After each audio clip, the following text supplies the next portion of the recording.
¿Qué estamos estudiando? Génesis. Y se fue el año, ¿se dieron cuenta? ¿Cuántos aprendieron del libro de Génesis cosas que antes no sabían? Yo estoy aprendiendo mucho mientras lo voy estudiando. Ahora, es increíble porque podemos tomar el mismo pasaje el próximo año y porque la palabra de Dios es vida, vamos a aprender algo diferente. Solo para recordar, el bosquejo de Génesis básico, ¿cómo es? Era del capítulo 1 al capítulo tanto, del capítulo tanto al capítulo tanto, lo podéis dividir en dos si quiere. ¿Cómo era? Sí, de eso. Esos son dispensaciones y la felicito. Inocencia, conciencia, gobierno humano. Está perfecto. Los primeros capítulos de Génesis habla de dispensación. Al hablar de dispensaciones hablamos de inocencia, conciencia, gobierno humano. Pero el bosquejo en general del libro de Génesis, del capítulo 1 al capítulo habla de acontecimientos. Del capítulo hasta el otro capítulo habla de personas, patriarcas, o como le quiera llamar. ¿Cuáles son los capítulos? A ver. O sea que puedo repetir lo mismo que el primer día. ¡Qué genios! Vamos. Capítulo 1, ¿qué sucede? Bien. Capítulo 3, ¿qué sucede? Pecado. Bien, Adán y Eva. Y ese pecado entra a todos. Capítulo 6, ¿qué empieza sucediendo? Fuerte, fuerte, fuerte. Uy, todos juntos no. ¿Qué dijeron? Bien, después, ¿qué sucede? Lo que está sucediendo ahora, el diluvio. Bien, entonces, en el capítulo 12, ¿quién entra? Abraham. Así que del capítulo 1 al capítulo 11 son acontecimientos. Del capítulo 12 empieza Abraham. Abraham tiene un hijo, ¿cómo se llama? Isaac. Y así vamos a seguir. Entonces divídalo en dos y usted va a decir los acontecimientos y los personajes importantes. No se preocupe por todo el bosquejo, porque después podría decir, bueno, del 1 al 3, como dice Anais, dispensación de la inocencia, la conciencia, el gobierno humano, la ley, pero no, por lo menos en dos. Ahora, el domingo pasado estudiaron un poquito más de Abraham. Vamos al capítulo 24 y mencionar algunas cosas del 23, nada más como para tener un poquito de idea. Ahora, cuando pensamos en el capítulo 23, la vida de Sara, 120 años, Sara muere y Abraham la entierra, pero hace un arreglo excelente con sus vecinos, le dicen entierra su muerte, entierra tu muerta, tiene un lugar especial, y en el capítulo 24 ya Abraham se preocupa por su hijo. Isaac era el hijo de ¿qué? De la promesa. Así que en el 23 muere su mamá. Algunas cosas somos para tener en cuenta de Abraham. Trabajó y hizo un trato excelente con sus vecinos. Me encanta el versículo 15 del capítulo 23, donde dice: Señor mío, escúchame, la tierra vale 400 siclos de plata. ¿Qué es esto entre tú y yo? Había una buena relación entre ellos. Ya cuando vamos al 24, que ya Sara había pasado su vida, dice, y era Abraham ya viejo y bien avanzado en años, y Jehová había bendecido a Abraham en todo. ¿Qué edad tenía Abraham aquí? Haga la cuenta. 140 más o menos, no, 140 literales, dice la Biblia. ¿Por qué? Porque tuvo a Isaac con 100 años. Se casó viejito Isaac, 40 años pasaron cuando salen a buscar esposa para él. Fíjense, capítulo 25, versículo 20.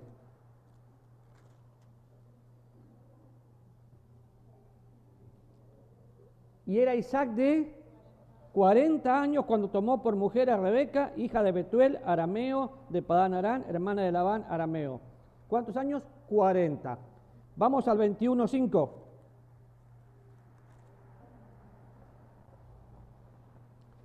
Y era Abraham de 100 años cuando nació Isaac, su hijo. Así que, sin duda, tenía 140 años.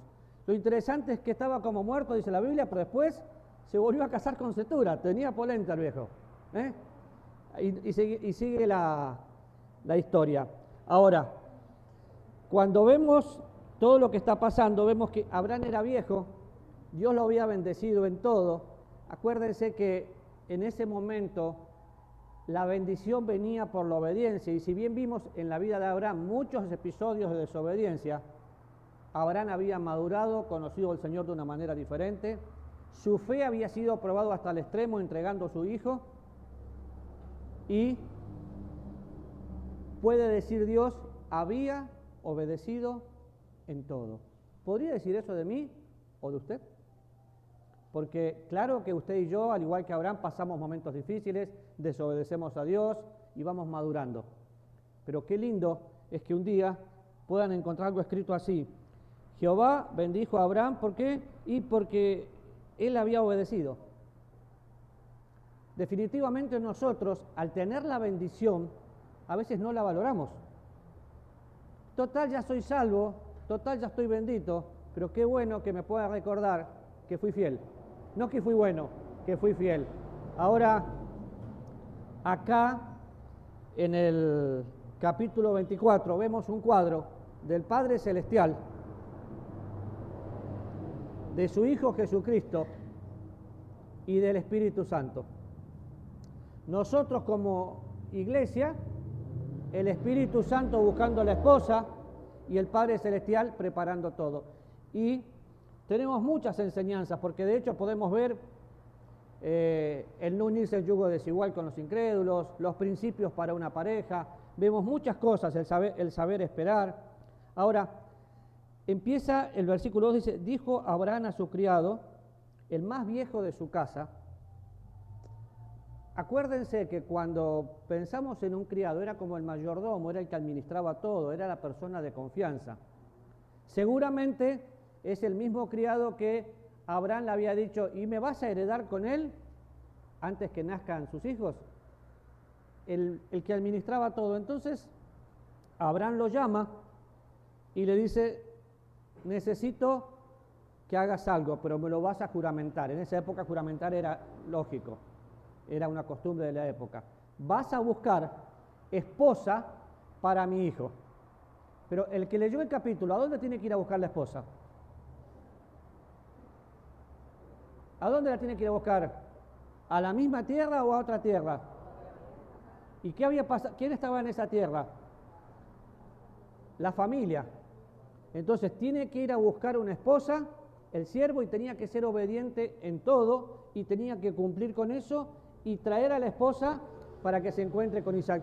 Ese sería como el resumen. Pero fíjese lo que estoy diciendo, versículo 4 del 24 dice, sino que irás a mi tierra, a mi parentela, mi tierra, mi parentela, y tomarás para mí hijo una mujer.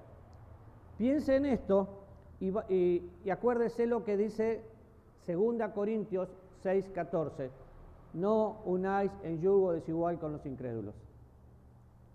Solo leyendo esto me doy cuenta de que no hay tal cosa como lo que... Hoy lamentablemente todo el mundo toma la Biblia como algo relativo. Pero si ha pasado y seguirá pasando lamentablemente porque somos expertos en desobediencia, donde la gente dice, bueno, puede orar por mí porque estoy trayendo una amiga a la iglesia. Y resulta que no es la amiga, es la amigovia. ¿Y para qué la traes? Porque a ver si conoce al Señor. Y si no conoce al Señor, ¿qué pasa? ¿Vas a vivir toda la vida con una persona que no conoce al Señor y te vas a unir en yugo desigual?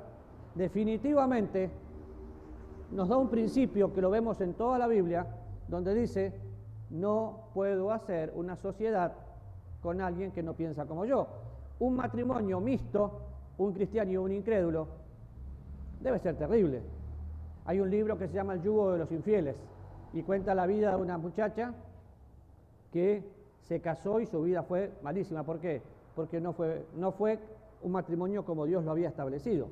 Ahora, marque eso y fíjese en el versículo 5, y si le crió le respondió, quizás la mujer no quiera venir en pos de mí, y hace todo un argumento. Pero Abraham, pensando como el padre, le dijo, esto va a suceder, y el criado obedeció literalmente todo lo que estaba sucediendo, todo lo que se le había encomendado. ¿Bien? ¿El siervo era obediente? Sí. Si ustedes hacen una lectura, menciona la obediencia como algo natural.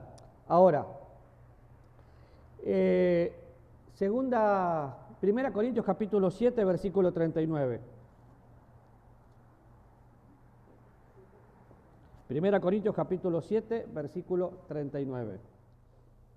La mujer casada está ligada por ley mientras su marido vive, pero si su marido muere, libre es para casarse con quien quiera, con tal de que sea. Así que vemos el primer principio, ahora vamos a buscar el otro para leerlo literal, con tal de que sea en el Señor. Pensando en esto, a veces suceden ciertas cosas, y aquí, con todo respeto, pero es real, muchos dicen, estoy en la iglesia, pensando que esto es la iglesia. Quizás usted está aquí, pero no está en el Señor. Es un asistente a un lugar cristiano, pero no es cristiano, porque hay profesantes y hay cristianos, hay hijos de Dios y otros que no son. Entonces, la mujer está casada, queda viuda, pero puede volverse a casar, sí, en el Señor. De la otra manera sería desobediencia. Y vamos a leer para que nos quede claro 2 Corintios capítulo 6, versículo 14 al 18. No unáis en yugo desigual con los incrédulos, porque ¿qué compañerismo tiene la justicia con la injusticia? ¿Y qué comunión la luz con las tinieblas? ¿Y qué concordia Cristo con Belial? ¿Y qué parte el creyente con quién? Con el incrédulo. ¿Y qué acuerdo hay entre el templo de Dios y los ídolos? Porque vosotros sois el templo de Dios viviente. Y tal vez hago mucho énfasis en esto porque es trágico cuando hay matrimonios de conveniencia porque en una parte hay dinero y en la otra no, o cuando no pensamos con el cerebro puesto como el Señor quiere, sino que se emocionan y arman una pareja en yugo desigual, y nunca va a ser lo mismo. Hace muchos años atrás, un hombre, que obviamente no puedo dar muchos datos, era un evangelista increíble, pero había llegado a los 40 solterito. En mi época, ser solterito a los 40 era ser solterón. Entonces empezó la presión. Cuando empieza la presión, él conoce a una muchacha dentro de la iglesia, medio que se enamoran, todo el mundo que lo conocía le decía, no te cases, no te cases. Él era un evangelista, viajaba por diferentes lugares. Se casaron. El matrimonio duró más o menos 2 años, pero fue terrible. ¿Por qué? Porque ella no quería que él salga a servir al Señor,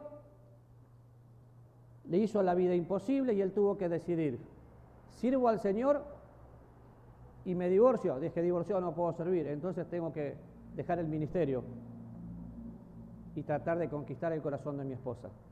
Tengo tiempo que no sé de esta persona, pero hasta donde yo supe, ella ni siquiera lo acompañaba a la iglesia y él intentaba mantenerse fiel. Es un principio fundamental que tenemos que aprender. Y no le llamemos bendición a lo que Dios le llama pecado. Entonces, el yugo desigual nunca es una opción y es el primer principio de vida cristiana que encontramos aquí.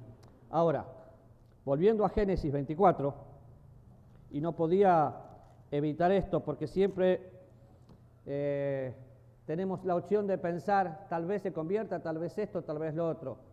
O es la voluntad de Dios o no es no podemos jugar con eso. Pero, volviendo a 24, en un sentido espiritual, el siervo representa al Espíritu Santo de Dios, preparando a la esposa.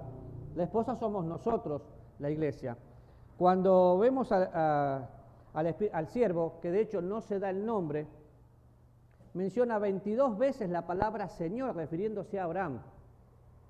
Es cierto que la Trinidad, Padre, Hijo y Espíritu Santo, los tres son unos, pero también es cierto que tienen diferentes funciones que cumplir. Y acá lo vemos claro, cumpliendo la función de preparar a la esposa. Si usted mira la Biblia se va a dar cuenta que la iglesia es la esposa de Cristo, que estamos siendo preparados para un día ser presentados delante de Dios sin mancha, sin contaminación, sin arrugas, sin cosas semejantes. Pero somos la iglesia que estamos siendo preparados. Ahora, algunas cosas para aprender. Versículo 10. El criado tomó, ¿cuántos camellos? 10 camellos de su señor, y se fue tomando toda clase de regalos escogidos de su señor, y puesto de camino llegó a Mesopotamia, a la ciudad de Nacor. Versículo 30, para no leer todos. Cuando vio el pendiente y los brazaletes en las manos de su hermana, después hablaremos de este hombre, que decía, así me habló aquel hombre y vino a él, ¿qué tenía? 10 camellos, y ahora ¿qué tiene? Un pendiente. ¿Quién lo tiene? La señora, la mujer. Versículo 53. Y sacó el criado alhajas de plata, alhajas de oro, vestidos, y dio a Rebeca, y también dio cosas preciosas a su hermano y a su madre. ¿Es algo económico? Sí, pero tiene una connotación mucho mayor. Otra vez pensamos, ¿el siervo a quién representa? Al Espíritu Santo.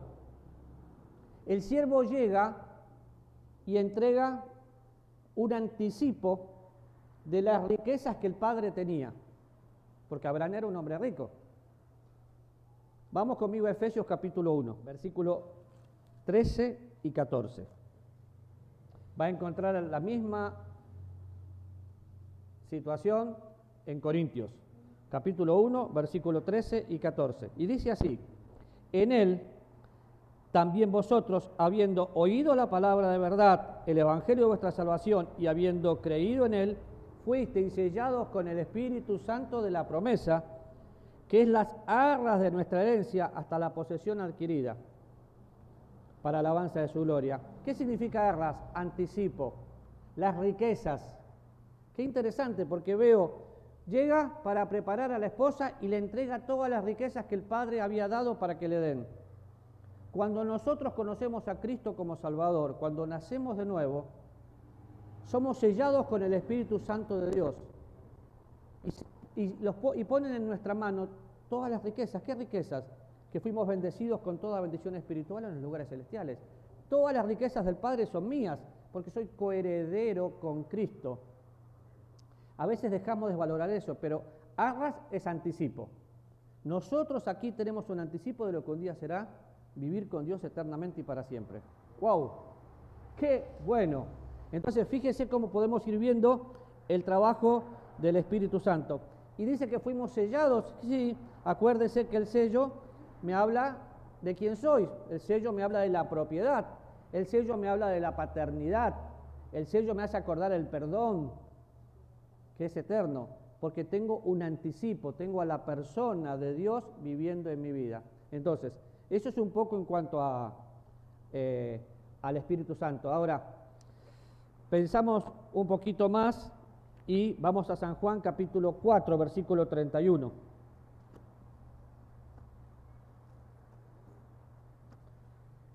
Creo que usted leyó todo el capítulo 24, y si no le voy a pedir que lo lea, pero solo para hacer memoria antes que leamos este versículo. En el capítulo 24 de Génesis, usted va a encontrar que al siervo lo atienden, lo reciben bien o lo reciben mal.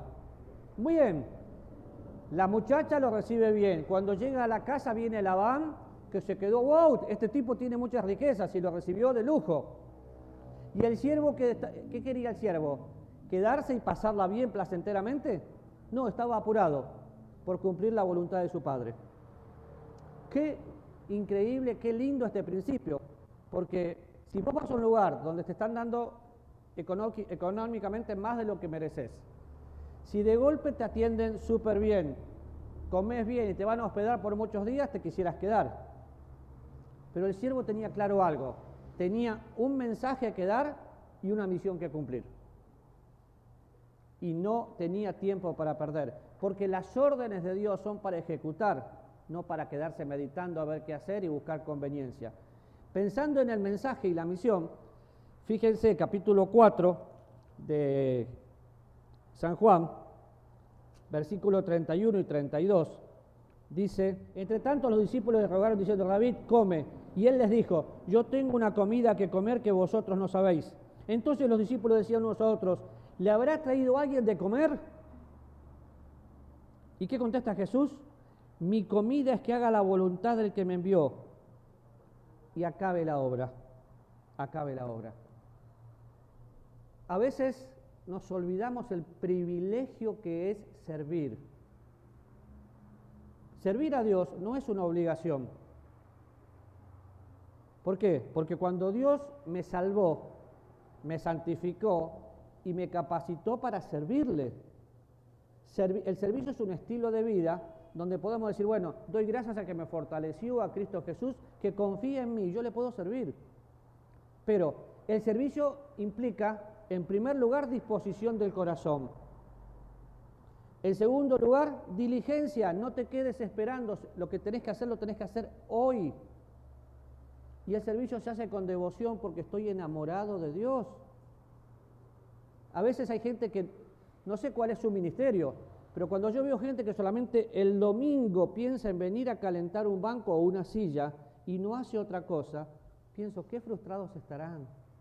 Qué triste es vivir así, sin metas en la vida, porque vemos el ejemplo del siervo, entregó su mensaje, cumplía su misión y se quería ir. Vemos al Señor Jesús: mi comida es que haga la voluntad de Dios y acabe la obra. ¿Cuánto tiempo nos queda aquí en la tierra? No sabemos. Quizás Cristo venga hoy. Pero mientras tengamos vida, nuestra vida es para gastarla en Dios. No tenemos mejor oportunidad, pero no es una obligación. Nadie tiene obligación de servir. Entonces, por eso dije que servimos con diligencia. Ya, no puedo esperar. Y es otro ejemplo para nosotros de lo que el siervo hace, pero también es un llamado de atención. ¿Qué estamos haciendo? Volvemos a Génesis 24. Y yo espero que usted lo lea, lo vamos a continuar la otra semana, porque lo que estoy diciendo aquí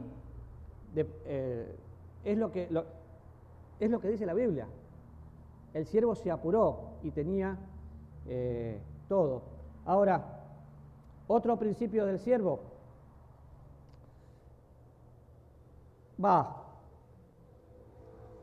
Busca el lugar. Se encuentra con la muchacha, una muchacha hermosa, baja el cántaro, supo esperar. No adelantó la situación. No le dijo a cualquier muchacha, inventando esto, obviamente, vení, yo te voy a dar todo esto y te venís conmigo. No. Hizo exactamente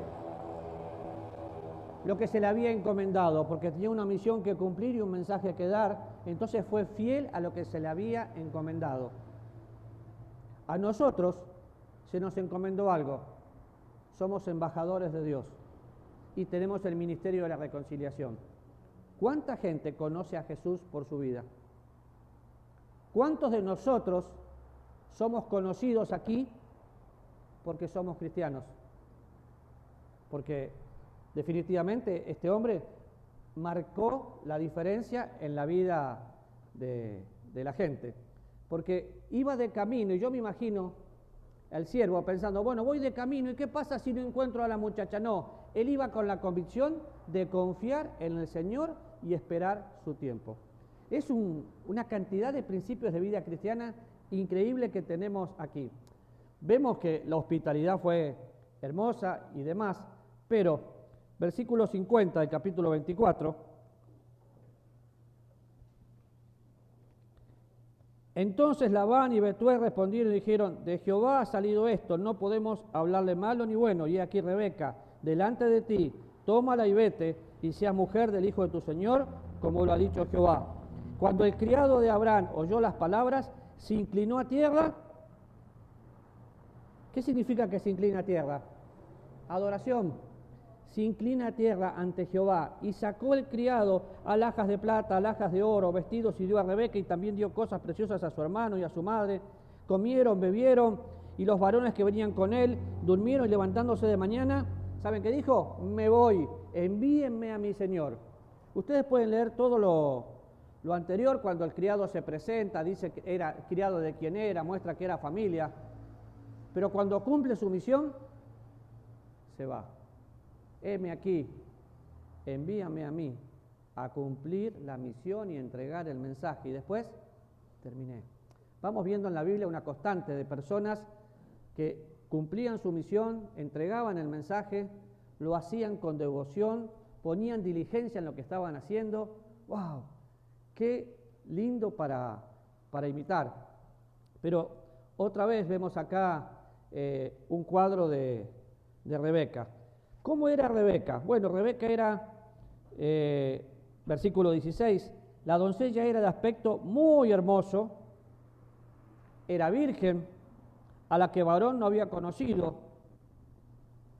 Era una mujer especial, preparada para que encuentre el esposo que tenía que encontrar. Ahora, vamos a Apocalipsis capítulo 19, versículos 7 y 8.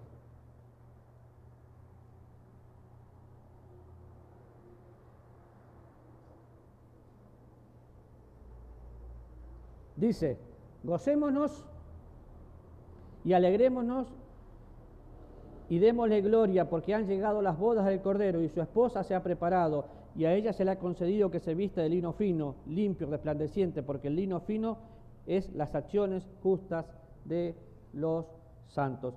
Y podríamos seguir un poco más, pero simplemente le doy una idea de lo que está sucediendo.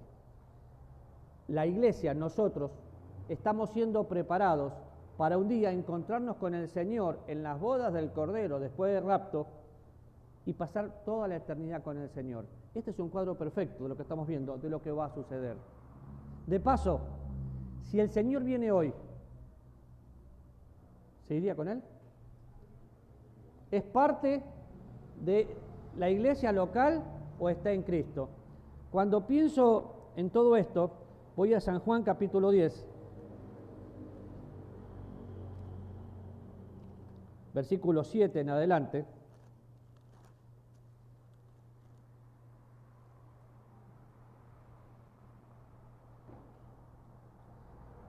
Volvió pues Jesús a decirle, de cierto os digo, yo soy la puerta de las ovejas. Todos los que antes de mí vinieron, ladrones son y salteadores, pero no los oyeron las ovejas. Yo soy la puerta, el que por mí entrare será salvo, y entrará y saldrá y hallará pastos. El ladrón viene para hurtar, matar y destruir. Yo he venido para que tengan vida y para que la tengan en abundancia. Yo soy el buen pastor, y el buen pastor su vida da por las ovejas. Mas el asalariado, el que no es pastor, de quien no son las propias las ovejas, ve venir el lobo y deja las ovejas y huye, y el lobo las arrebata y las ovejas se dispersan. Y voy a leer el versículo 16. También tengo otras ovejas que no son de este redil, aquellas también debo traer y oirán mi voz, y habrá un rebaño y un pastor. Por eso me ama el Padre, porque yo pongo mi vida para volverla a tomar. Nadie me la quita, sino que por mí mismo la pongo. Tengo poder para ponerla y tengo poder para volverla a tomar. Este es el mandamiento que recibí de mi Padre. Y quiero terminar este tiempo pensando esto. Estamos viendo el capítulo 24, donde hay un ejemplo del Padre, del Hijo y del Espíritu Santo. El Padre envía y prepara al siervo para que vaya y busque esposa para Isaac.